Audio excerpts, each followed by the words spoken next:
So I was thinking about it in I don't think people take small victories and like they don't have as much weight on them. Like when people think about small victories, and I was just thinking about all the things that I've tried in the past, from where I managed and monitored small victories to the things that I tried in the past and didn't monitor the small victories and set those little milestone goals. So like something like jiu-jitsu or kickboxing, very easy to set and see those small victories where you're like, oh, this submission didn't work this time, but in a week or two you're like, holy crap, I pulled it off. And it's like that's just one step closer to like these puzzle pieces of any sort of goal or thing that you're trying to attain.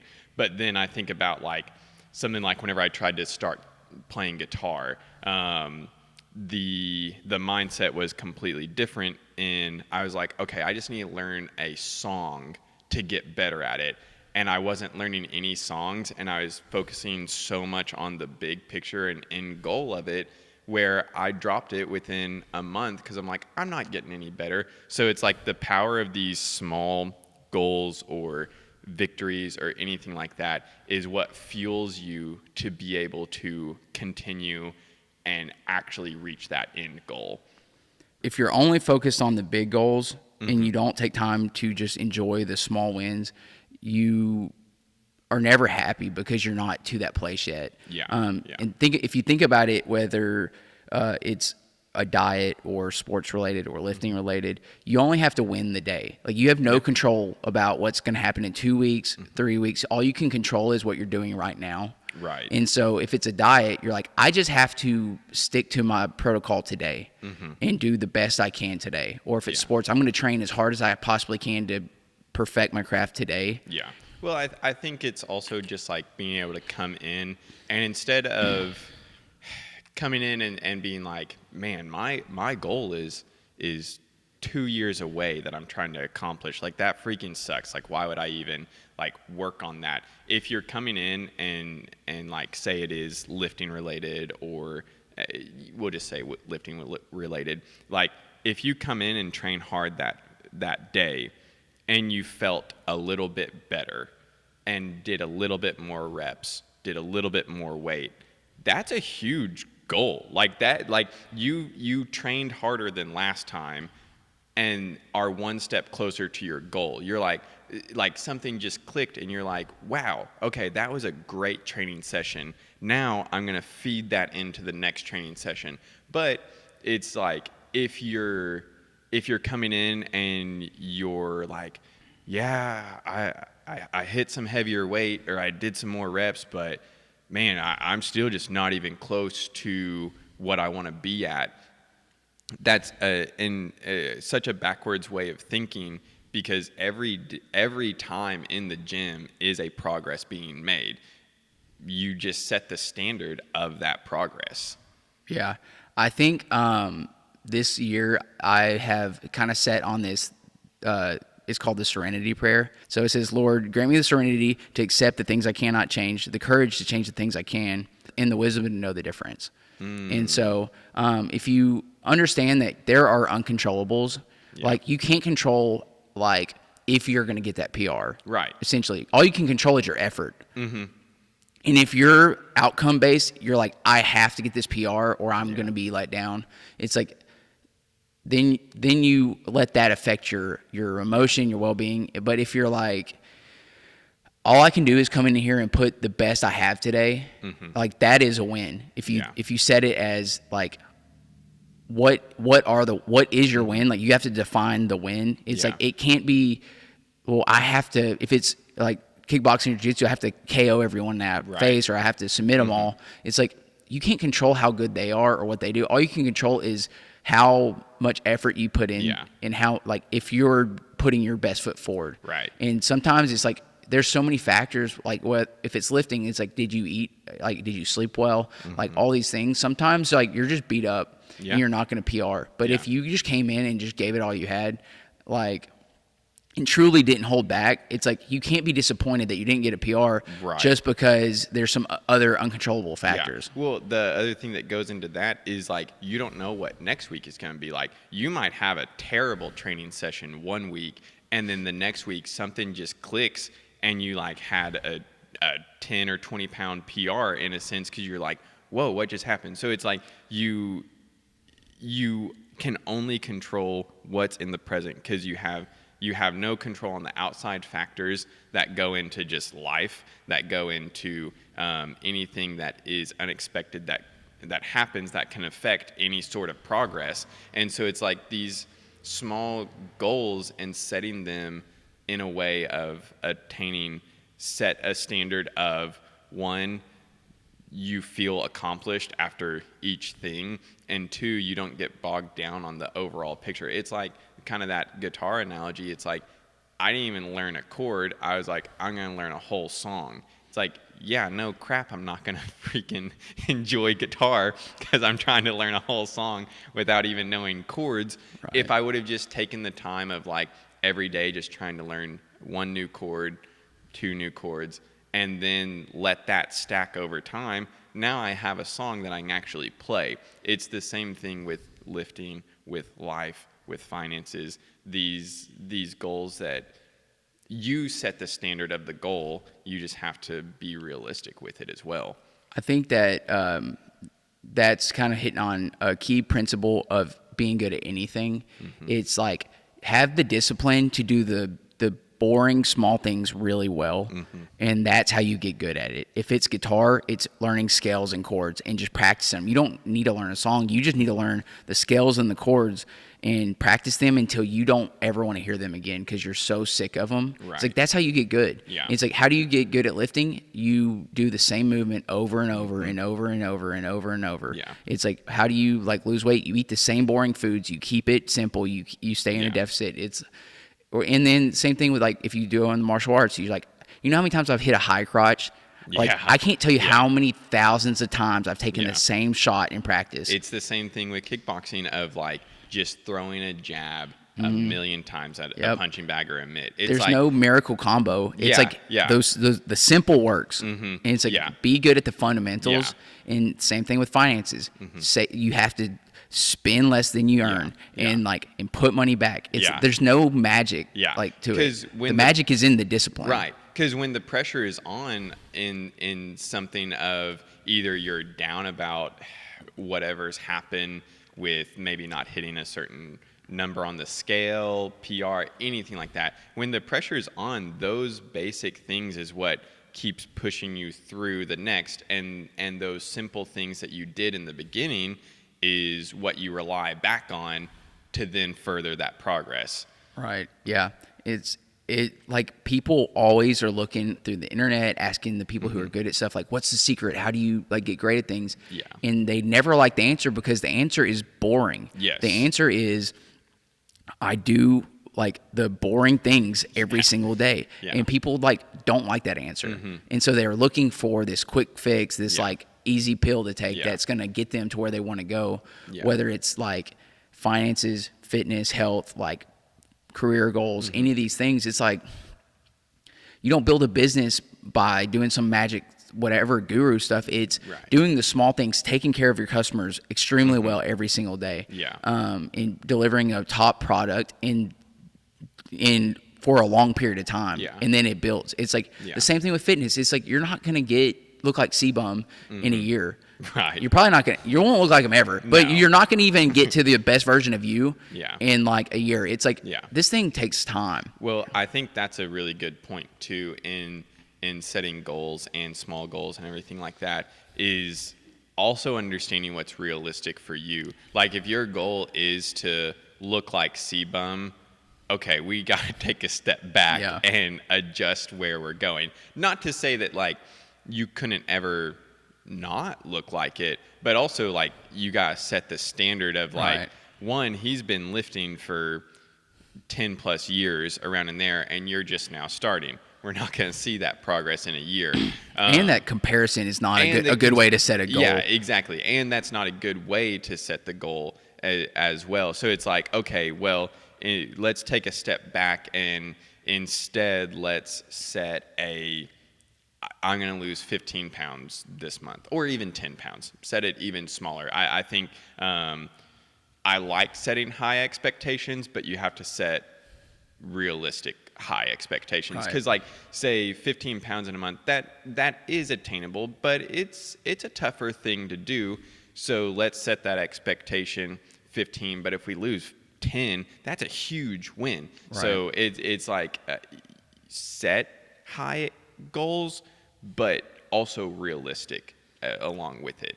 Yeah, but like you were saying, it's just like you need those small wins through the week or day. It's like, hey, I just want to wake up half a pound lighter tomorrow. Yeah. Or whatever that is. It's like if you only have that one large goal, it's going to feel daunting and you're never going to feel like you're going to get it. And go ahead. No, you go ahead. The other thing I keep thinking about, like when you brought up the guitar playing, it's like people quit because they don't shift their mindset in the right way of you were like, I want to learn guitar. If you would have brought that identity of I'm a guitar player now, you wouldn't quit because you're like, hey, that's who I am now. Yeah. You know, it's like that. Think of it if like someone offers you a cigarette and you're like, no, I'm not a smoker, or saying, no, I'm trying to quit.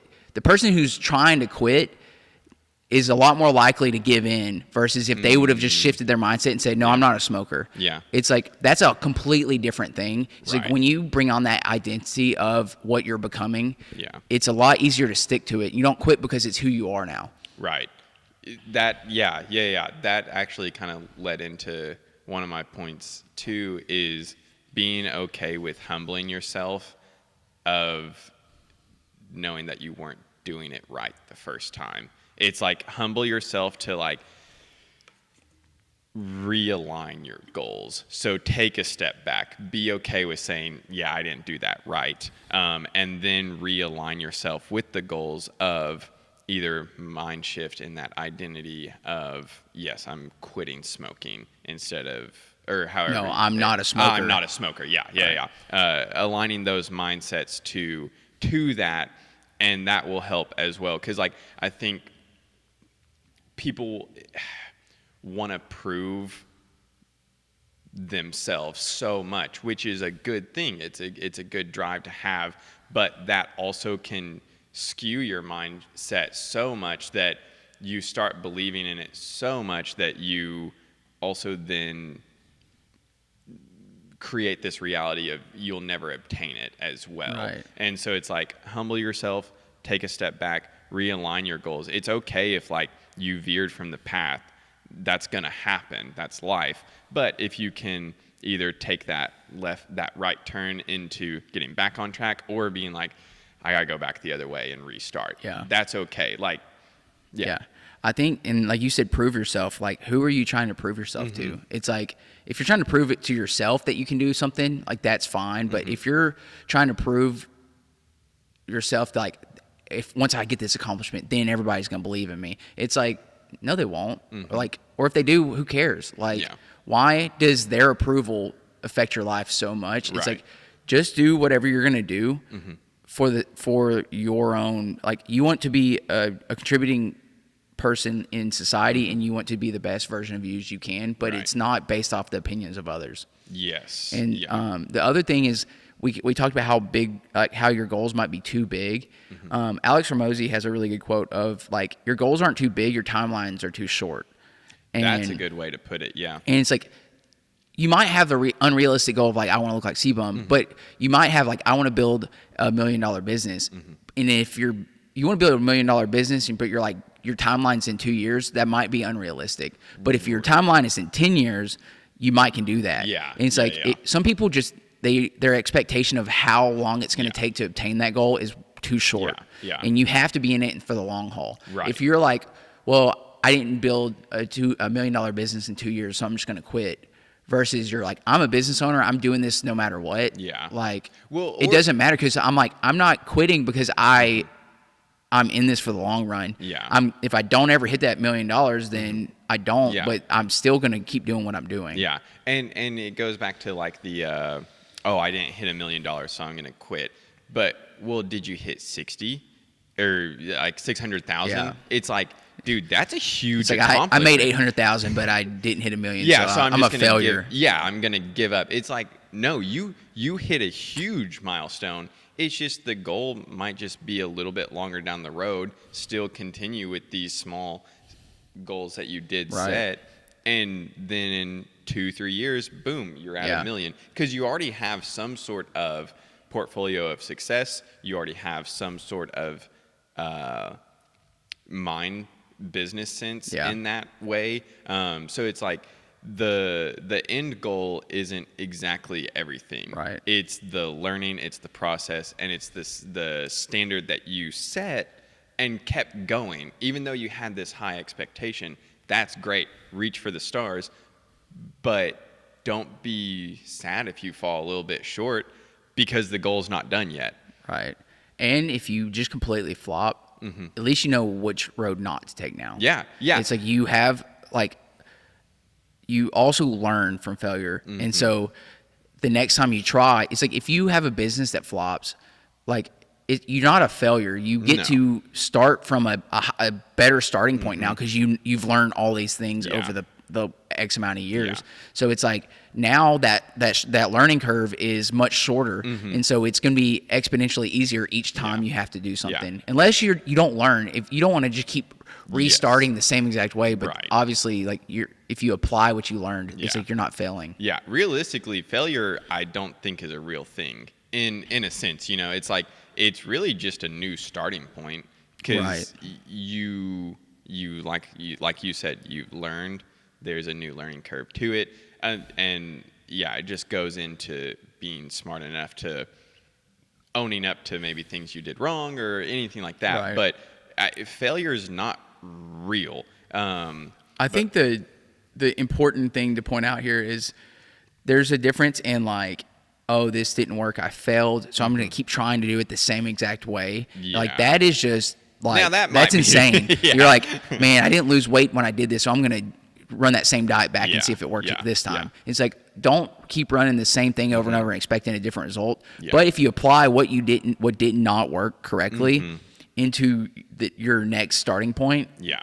it's going to be better. Right. And so it's like that's Yeah. not a failure. Yeah. Or if it's sports related, like if you lose a game or a match of some sort of sport, but you learned, okay, these are the things I did wrong. Yeah. It's like you didn't lose, you learned. Right, exactly. But I also think this goes in, like, these small victories and everything like that go really into just what was the other point of just like gratitude through fitness and gratitude for yourself through fitness, right? Something like that. The role of gratitude in fitness, how practicing gratitude can improve your relationship with your body, fitness goals, and overall well-being. Okay, perfect. Yeah, this rolls right into it because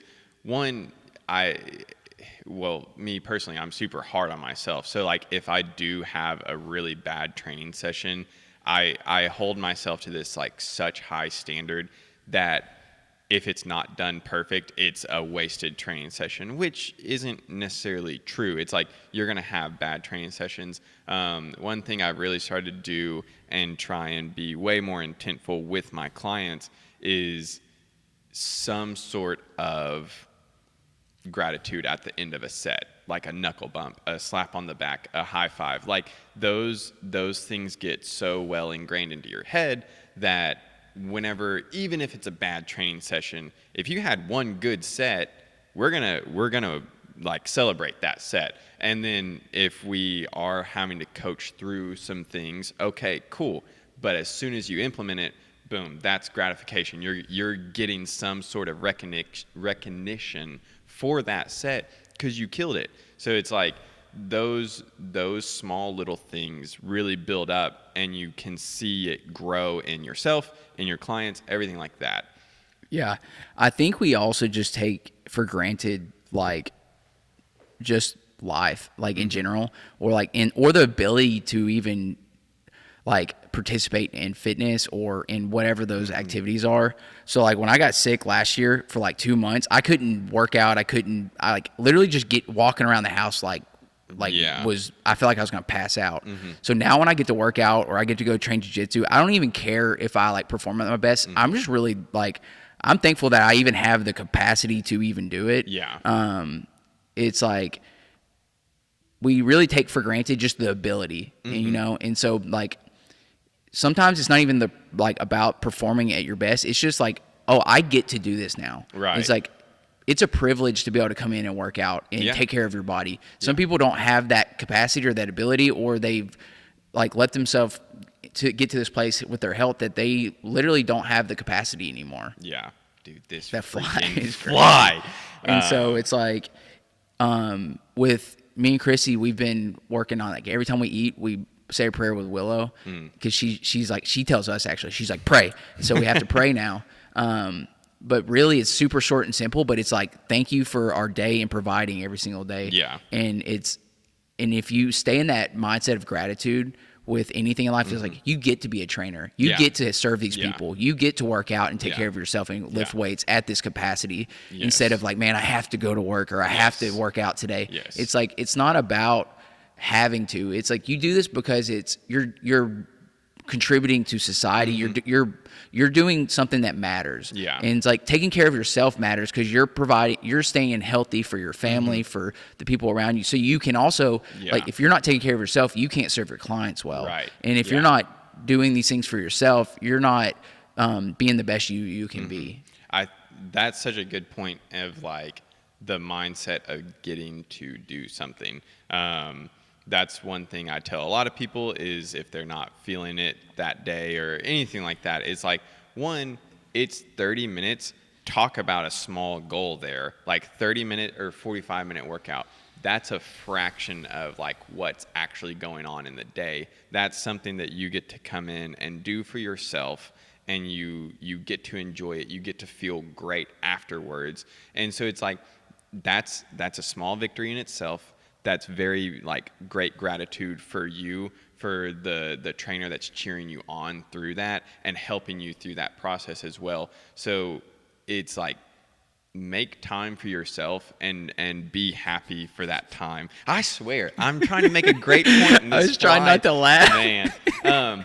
But using that 30 minutes or 45-minute workout to just like actually invest into what you want to do in your life. And you will get to reap so much benefit from that too. Yeah. And for everyone, fitness isn't their life, you know? Right. It's like, but it should be a part of your life. And so it's like, self-care should never be, hello? No, you're good. Self-care should never be like an end all be all, like but it should be like, hey, this is just part of what I do every day. Yeah. And so if that's the case, you're like, I don't live and breathe fitness, that's fine. But you should be like, this is going to improve all the other parts of your life. So whether it is like your career or your family, it's like, you're going to have more energy, you're going to perform better, you're going to like be around longer if you do these things. Like, I always use the analogy of like brushing your teeth. It's like, you don't have to like be consumed with fitness, just do it every day. Yeah. And it's like that thing of like the gratitude that comes from like being a healthy role model to your kid or any part of your family. Like, because even like, say you're at a point where your family's not in a spot, but you're trying to change that, like positive impact, that influence that they see you start doing is going to influence them. It's going to help them like latch on a little bit more too. And it just makes you be this role model for people that needed it too. And you get to live a little bit longer. You get to be there for your kids, everything like that. So it's like that. You shouldn't diminish just a 30-minute workout. That should be like, you go all in and feel so accomplished through that as well. Yeah, I think that's good. Yeah. We can wrap it up. But I think we kind of hit on all the points we want to talk about. Yeah. And we'll see you next time. All right. See ya.